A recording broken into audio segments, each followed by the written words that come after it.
அது சென்னை தீவுத்திடல் பகுதியில் இருந்த காந்தி நகர் காலனி. அது ஒரு ஞாயிற்றுக்கிழமைங்கிறதால அந்த பகுதியில் இருந்த 4 சிறுவர்கள் அவங்க வீட்டுக்கிட்ட விளையாடிக்கிட்டு இருந்தாங்க. அவங்க இருந்த அந்த பகுதிக்கு பக்கத்துல ஒரு ராணுவ குடியிருப்பு இருந்துச்சு. அந்த ராணுவ குடியிருப்பு பகுதியில் பாதாம் மரங்கள் அதிகமா இருக்கும். அதனால அந்த பகுதி சிறுவர்கள் அந்த மரங்கள்ல இருக்க பாதாமை எடுக்கிறதுக்காக அடிக்கடி முயற்சி பண்ணிக்கிட்டே இருப்பாங்க. ஆனா காந்தி நகர் காலனி பகுதிக்கும் அந்த ராணுவ குடியிருப்புக்கும் நடுவுல ஒரு 6 அடி உயரமுள்ள நீண்ட சுவர் இருந்துச்சு.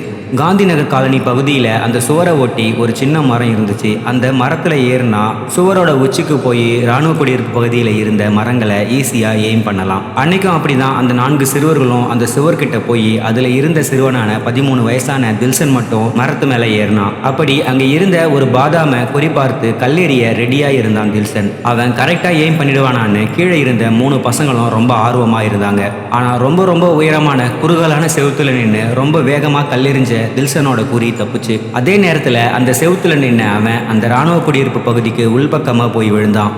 வெளியே இருந்த அந்த சின்ன பசங்க என்ன நடக்குதுன்னு புரியாம தில்சனை பேரை சொல்லி பலமா கத்திக்கிட்டே இருந்தாங்க. ஆனா தில்சன் கிட்ட இருந்து எந்த பதிலுமே வரல. இதனால பயந்து போன அந்த பசங்க அங்கிருந்து ஓடி உடனடியா தங்களுடைய பகுதிக்கு போய் இந்த விஷயத்த சொன்னாங்க. இதை தொடர்ந்து தில்சனோட பெற்றோர் மற்றும் அந்த பகுதி மக்கள் அந்த ராணுவ முகாமுக்குள்ள நுழைய முயற்சி பண்ணாங்க. ஆனா ராணுவ குடியிருப்பு பகுதி வாசல்ல இருந்த ராணுவ வீரர்கள் அந்த மக்களை உள்ள விடாம தடுத்தாங்க. தில்சனோட பெற்றோர்கள் நடந்த விஷயங்களை சொல்லி அழுததும் அவங்க சொன்ன இடத்துக்கு ஒரு ராணுவ வீரர் மட்டும் போய் செக் பண்ணி அவங்க சொல்றது உண்மைதானு தெரிஞ்சதுக்கு அப்புறம் அந்த மக்களை உள்ள விட்டாங்க. அவங்க அங்க வந்து தில்சனை பார்க்கும்போது அவன் தலையில பலமா காயம் ஏற்பட்டு அதிக அளவுல ரத்தம் வெளியேறி இருக்கிறத பார்த்து அலறி போனாங்க. மூச்சு பேச்சு இல்லாம விழுந்து கிடந்த தில்சனை பக்கத்துல இருந்த ராஜீவ் காந்தி அரசு பொது மருத்துவமனையில அட்மிட் பண்ணாங்க. அங்க உயிருக்கு போராடிக்கிட்டு இருந்த தில்சனை பரிசோதிச்ச மருத்துவர்கள் கொஞ்சம் குழப்பத்துல தான் இருந்தாங்க. காரணம் தில்சன் 6 அடி சுவர்ல இருந்து கீழே விழுந்து அடிபட்டுட்டான்னு தான் அவங்க பெற்றோர் மருத்துவர்கள் கிட்ட சொன்னாங்க. ஆனா தில்சன் தலையில இருந்த அந்த காயம் கீழே விழுந்ததால ஏற்பட்டது இல்லை, அது வழக்கத்துக்கு மாறான காயம் அப்படிங்கிறது மட்டும் மருத்துவர்களுக்கு நல்லாவே தெரிஞ்சுது. தில்சனோட நெத்தியில வலது பக்கத்துல இருந்து ஒரு நீண்ட தொலையும் அந்த தொலை இடது பக்க நெத்தி வரைக்கும் இருக்கிறத பார்த்து மருத்துவர்கள் தங்களுக்குள்ள ஆலோசிச்சு தில்சனோட பெற்றோர்கிட்ட ஒரு அதிர்ச்சி அளிக்கக்கூடிய விஷயத்த சொன்னாங்க. அதாவது தில்சனோட தலையில இருக்கிற காயம் அவன் கீழே விழுந்ததால ஏற்படல, அவன் நெத்தியில இருக்கிற காயம் துப்பாக்கி குண்டு தொலைச்ச காயம். அவனை யாரோ துப்பாக்கியால சுட்டிருக்காங்க. அதனாலதான் அவனுக்கு காயம் ஏற்பட்டு அதிக அளவுல ரத்தம் வெளியேறி இருக்கு அப்படின்னு டாக்டர் சொன்னாங்க. 2011 வருஷம் இந்திய அளவுல பெரும் பரபரப்பை ஏற்படுத்தின சென்னை காந்தி நகர் காலனி சிறுவன் தில்சன் கொலை வழக்குல இந்த கொலை ஏன் நடந்துச்சு, அப்போதைய முதலமைச்சர் செல்வி ஜெயலலிதா தலையிட்டு மத்திய அரசுக்கு கடிதம் எழுதி அதன் தொடர்ச்சியா குற்றவாளி எப்படி கண்டுபிடிக்கப்பட்டாரு அப்படிங்கறத பத்தியெல்லாம் தான் இன்னைக்கு இந்த வீடியோவில் நாம பார்க்க போறோம். நீங்க பார்த்துட்டு இருக்கிறது நடந்தது என்ன.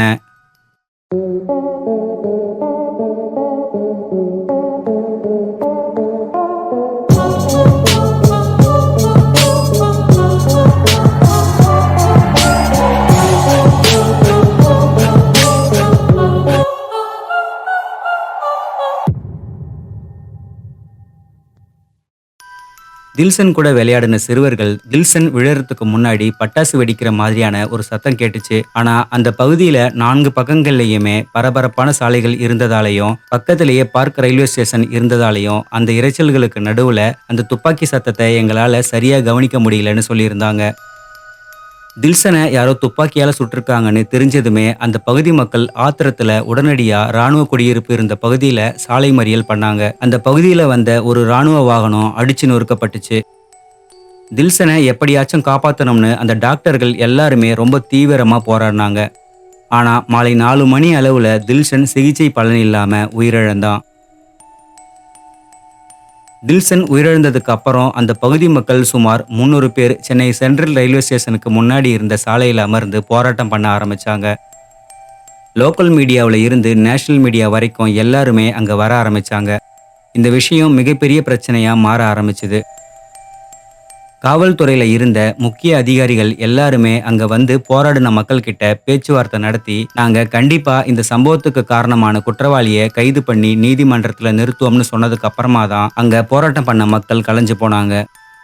அப்போதைய முதலமைச்சராக இருந்த செல்வி ஜெயலலிதா இந்த வழக்கை சிபிசிஐடிக்கு மாத்தி 1 வாரத்துல இந்த வழக்குல சம்பந்தப்பட்ட குற்றவாளியை கண்டுபிடிக்கணும்னு வாய்வழி உத்தரவை பிறப்பிச்சாங்க.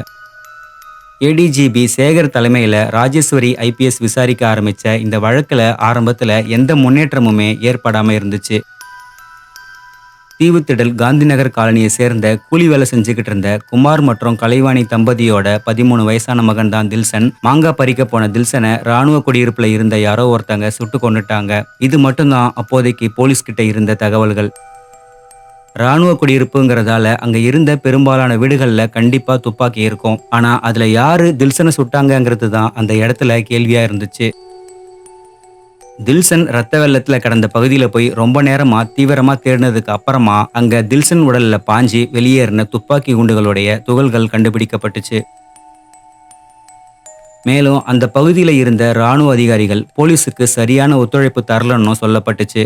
அதாவது ராணுவ குடியிருப்புல இருந்த யாருமே இந்த சம்பவத்தை பண்ணியிருக்க மாட்டாங்கன்னு அவங்க தொடர்ச்சியா சொல்லிக்கிட்டே இருந்தாங்க.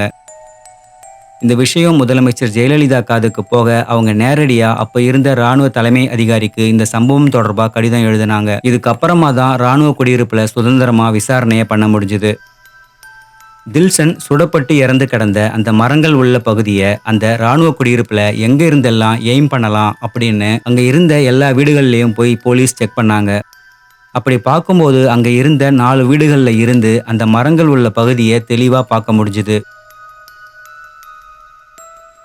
அந்த 4 வீடுகள்ல ஒரு வீடு காலியா இருந்துச்சு.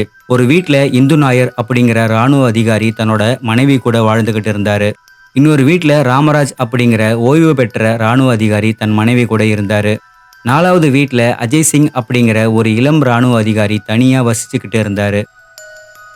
அவங்க கிட்ட இருந்த துப்பாக்கிகளையும் புல்லட்டுகளையும் ஆய்வு பண்ணதுல தில்சன் மேல பாஞ்ச குண்டோட அவங்க கொடுத்த எந்த குண்டுகளுமே மேட்ச் ஆகல.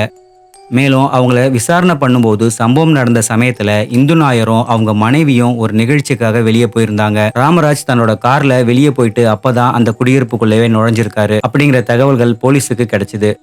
ஆனா அஜய் சிங் கிட்ட விசாரணை பண்ணும்போது அவர் போலீஸுக்கு சரியாவே ஒத்துழைப்பு தரலன்னு சொல்லப்பட்டுச்சு. அவரோட நடவடிக்கைகள்ல சந்தேகம் அடைஞ்ச போலீஸ் அவரை தீவிரமா விசாரணை பண்ண ஆரம்பிச்சாங்க. ஆனா அவங்க முயற்சிகளுக்கு இடம் கொடுக்காம அஜய் சிங் நழுவிக்கிட்டே இருந்தாரு. தொடர் முயற்சிகளுக்கு அப்புறம் சம்பவம் நடந்த சமயத்துல நீங்க எங்க இருந்தீங்கன்னு எழுப்பப்பட்ட கேள்விக்கு நான் ஒரு காஃபி ஷாப்ல இருந்தேன் அப்படின்னு பதில் சொல்லியிருக்காரு. காஃபி ஷாப் போனதுக்கு பில் கேட்டதுக்கு அந்த பில் என்கிட்ட இல்ல, என்ன தொந்தரவு பண்ணாதீங்கன்னு கோவமா பேசியிருக்காரு. அஜய் சிங் தான் தில்சனை சுட்டிருக்கணும்னு உறுதியா நம்பின போலீஸ் அவரை தொடர்ச்சியா கண்காணிக்கணும்னு முடிவு பண்ணாங்க. அவர் சொன்ன காஃபி ஷாப்ல போய் அங்க இருந்த சிசிடிவி காட்சிகளை ஆய்வு பண்ணும்போது அதிர்ச்சி அளிக்கக்கூடிய ஒரு விஷயம் போலீஸுக்கு கிடைச்சது. அஜய் சிங் சொன்ன நேரத்துல அவர் அந்த காஃபி ஷாப்ல தான் இருந்தாருங்கிறது நிரூபணம் ஆச்சு. அஜய் சிங் இந்த கொலையை பண்ணலன்னா யாரு பண்ணியிருப்பா? இந்து நாயரும் அந்த சமயத்துல வீட்டுல இல்ல, ராமராஜும் அப்பதான் அந்த குடியிருப்புக்குள்ளவே நுழைஞ்சாரு. அப்படின்னா யாரு தில்சனை சுட்டதுன்னு போலீஸுக்கு கேள்வி எழ ஆரம்பிச்சது. கவனிச்சு பார்க்கும்போது இந்த வழக்கு விசாரணையில ஆரம்பத்துல இருந்தே ஒருத்தர் வாண்டடா காவல்துறைக்கு உதவி பண்ணிக்கிட்டே இருக்காருங்கிறது போலீஸ் கவனிச்சாங்க.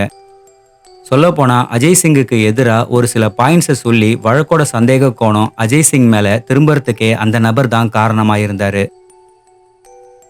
அவர் தான் ஓய்வு பெற்ற ராணுவ அதிகாரி கந்தசாமி ராமராஜ். அஜய் சிங் தான் இந்த வழக்குல குற்றவாளியா இருப்பாருங்கிற கோணத்திலேயே விசாரணை போனதால போலீஸுடைய கவனம் ராமராஜோட இயல்புக்கு மாறான நடவடிக்கைகள் மேல திரும்பாமையே இருந்துச்சு. ஆனா அஜய் சிங் கண்டிப்பா குற்றம் பண்ணலன்னு தெரிஞ்சதுக்கு அப்புறமா தான் போலீஸ் ராமராஜோட நடவடிக்கைகளை உணர ஆரம்பிச்சாங்க. தில்சன் சுடப்பட்டதுக்கு அப்புறமா தான் அவரோட ஜீப் அந்த குடியிருப்புக்குள்ள வந்ததெல்லாம் சரி. ஆனா அவரோட ஜீப் வெளியே போனதும் தில்சன் சுடப்பட்டதுக்கு அப்புறமா தான்னு தெரிய வந்துச்சு. அதாவது தில்சன் சுடப்பட்டதுக்கு அப்புறமா வெளியே போன அந்த ஜீப் அடுத்த 10 நிமிஷத்துல திரும்ப அந்த குடியிருப்புக்குள்ள வந்திருக்கு. ஓய்வு பெற்ற ராணுவ அதிகாரியான ராமராஜுக்கு ஒரு மனைவியும் 2 மகன்களும் இருந்திருக்காங்க. 2 மகன்கள்ல ஒருத்தர் நேவிலையும் ஒருத்தர் ஆர்மிலையும் வேலையில இருந்திருக்காங்க. தில்சன் கூட மாங்காய் எடுக்க வந்த சிறுவர்கள் கிட்ட ராமராஜ் பத்தி கேட்கும்போது, நாங்க பல முறை பாதாம் எடுக்க வரும்போது நாங்க எரியிற கற்கள் அவரோட வண்டிகள் மேல வந்து விழுதுன்னு எங்களை மிரட்டியிருக்காரு அப்படின்னு சொல்லியிருந்தாங்க. ராமராஜ் கிட்ட விசாரிக்கும் போது ஆரம்பத்துல இருந்தே நான் பண்ணல, இத பத்தி எனக்கு ஒன்னும் தெரியாதுன்னு சொல்லிக்கிட்டே இருந்திருக்காரு. ராமராஜோட மனைவி கிட்ட போலீஸ் உங்க கணவர் பண்ணியிருந்தாலும் சொல்லுங்க, எல்லாத்தையும் பேசி சரி பண்ணிக்கலாம் அப்படின்னு தந்திரமா பேசியிருக்காங்க. அத உண்மைன்னு நம்பி அவரோட மனைவியும் ஆமா அவர் தான் பண்ணாரு, அவரை ஒன்னும் பண்ணிடாதீங்கன்னு சொல்லியிருக்காங்க. இப்போ ராமராஜ் தான் இந்த கொலையை பண்ணியிருக்காருன்னு தெரிஞ்சிடுச்சு. ஆனா அதை கோர்ட்ல நிரூபிக்கணும்னா தில்சனை சுட்ட துப்பாக்கியையும் குண்டுகளையும் கண்டுபிடிக்கணும். இது தொடர்ந்து ராமராஜ் கிட்ட தொடர்ச்சியா பண்ண விசாரணையில அவரு தான் பண்ண குற்றத்தை ஒத்துக்கிட்டாரு.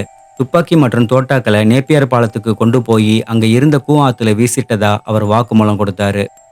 அதுக்கப்புறமா தீயணைப்புத்துறை அதிகாரிகள் உதவியோட துப்பாக்கி மட்டும் கண்டுபிடிக்கப்பட்டுச்சு. ஆனா குண்டுகள் கண்டுபிடிக்கவே முடியல. அதுக்கப்புறம் ஒரு சில மீனவர்கள் உதவியோட 2 நாட்களுக்கு பின்னாடி அந்த துப்பாக்கியில பயன்படுத்தக்கூடிய 13 தோட்டாக்கள் கூவம் ஆத்துல இருந்து மீட்கப்பட்டுச்சு. வழக்கு நீதிமன்றத்துக்கு வந்ததுக்கு அப்புறமா ராமராஜ் தன்னை ஒரு மனநலம் பாதிக்கப்பட்டவரா காட்டிக்க முயற்சி பண்ணியிருக்காரு. ராமராஜ் சுயநினைவோட துப்பாக்கியை சுடல, அவர் மனநலம் பாதிக்கப்பட்டிருக்காருன்னு அவர் தரப்புல கோர்ட்ல சொல்லப்பட்டுச்சு. ஆனா அந்த எல்லா முயற்சிகளையுமே சிறப்பான செயல்பாட்டின் மூலமா முறியடிச்சாங்க தமிழக காவல்துறை. இந்த வழக்குல 2012 வருஷம் ஏப்ரல் 20ஆம் தேதி ஓய்வு பெற்ற ராணுவ அதிகாரி கந்தசாமி ராமராஜுக்கு ஆயுள் தண்டனையும் ரூபாய் 60,000 அபராதமும் விதிச்சது விரைவு நீதிமன்றம். இதை எதிர்த்து கந்தசாமி ராமராஜ் சென்னை ஐகோர்ட்ல மேல்முறையீடு பண்ணாரு. இந்த வழக்கை விசாரிச்ச சென்னை ஐகோர்ட் விரைவு நீதிமன்றத்தோட தீர்ப்பை உறுதி செஞ்சு கடந்த 2013 வருஷம் டிசம்பர் மாசம் 12ஆம் தேதி தீர்ப்பை வழங்குச்சு. இதுக்கப்புறமா ராமராஜ் தரப்புல சுப்ரீம் கோர்ட்ல மேல்முறையீடு செய்யப்பட்டுச்சு. இந்த மேல்முறையீட்டு வழக்குடைய தீர்ப்புல 2019 நவம்பர் 8 அன்னைக்கு தீர்ப்பு வழங்கப்பட்டுச்சு. அதுல குற்றவாளி கந்தசாமி ராமராஜ் கொல்ல வேண்டும் என்ற உள்நோக்கம் இன்றி துப்பாக்கியால் சுட்டு இருக்கிறார். எனவே இக்குற்றம் இந்திய தண்டனை சட்டப்பிரிவு 302 இருந்து 304க்கு மாற்றப்படுகிறது. எனவே குற்றவாளிக்கு விதிக்கப்பட்ட ஆயுள் தண்டனை 10 ஆண்டு சிறை தண்டனையாக குறைக்கப்படுகிறது. மேலும் இறந்து போன சிறுவனின் பெற்றோருக்கு குற்றவாளி ரூபாய் 10 லட்சம் இழப்பு தொகையாக செலுத்த வேண்டும். இல்லை என்றால் கூடுதலாக 3 ஆண்டு சிறை தண்டனையை அனுபவிக்க வேண்டும் அப்படின்னு சொல்லப்பட்டிருந்துச்சு. இந்த செய்தி தில்சனோட பெற்றோருக்கும் காந்தி நகர் காலனி பகுதி மக்களுக்கும் பேரிடியா அமைஞ்சுது. இறந்து போன தில்சன் திரும்பி வரவே போறது இல்லைனாலும் குற்றவாளிக்கு வழங்கப்பட்ட அந்த ஆயுள் தண்டனை தான் அவங்கள ஓரளவுக்காச்சும் ஆசுவாசம் அடைய வச்சுது. ராமராஜ் எவ்வளவுதான் இழப்பீடா பணம் கொடுத்தாலும் அது எதுவுமே பறிபோன தில்சனோட உயிருக்கு ஈடாகாது அப்படிங்கிறது தான் யாராலும் மறுக்க முடியாத உண்மை. இந்த சம்பவத்தை பத்தி உங்களுக்கு எதுவும் தெரியுமா? இந்த சம்பவத்தை பத்தி நீங்க என்ன நினைக்கிறீங்க அப்படின்னு கமெண்ட்ல சொல்லுங்க. இதே மாதிரி இன்னொரு வீடியோல சந்திக்கலாம்.